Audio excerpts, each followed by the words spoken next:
Hello বন্ধুরা, দেখছো আমি কীভাবে কম্বল পরিষ্কার করছি। এই কম্বল পরিষ্কার করার জন্য আমার কাছ থেকে 400 টাকা নিয়েছিল। কম্বল তো পরিষ্কার করেনি, কালো কম্বল যেমন দিয়েছে তেমন কালো কম্বলই আমার কাছে রিটার্ন এসছে। এবারে আমি নিজে একা পরিষ্কার করেছি।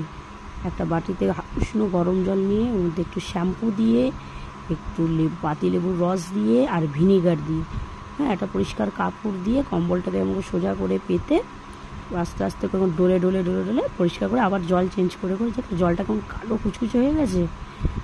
এবারে কম্বলটা দেখো পরিষ্কার করে যে পুরো সাদা হয়ে গেছে আমার কম্বলটা। ওদেরকে দিয়েছি, পরিষ্কার তো করেইনি, আমার 400 টাকা গচ্ছায় গেছে।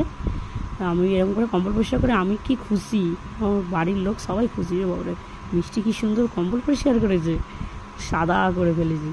তো করে তারপরে রোদে দিয়ে দেবে, পুরো কম্বল পরিষ্কার হয়ে যাবে।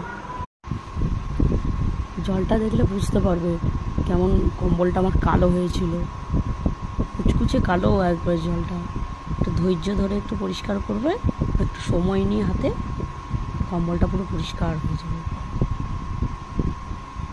ঠিক আছে বন্ধুরা, আজকের মতো রাখছি। যদি ভালো লাগে আমার মতো এরকম একদিন পরিষ্কার করে দেখবে। টাটা বন্ধুরা।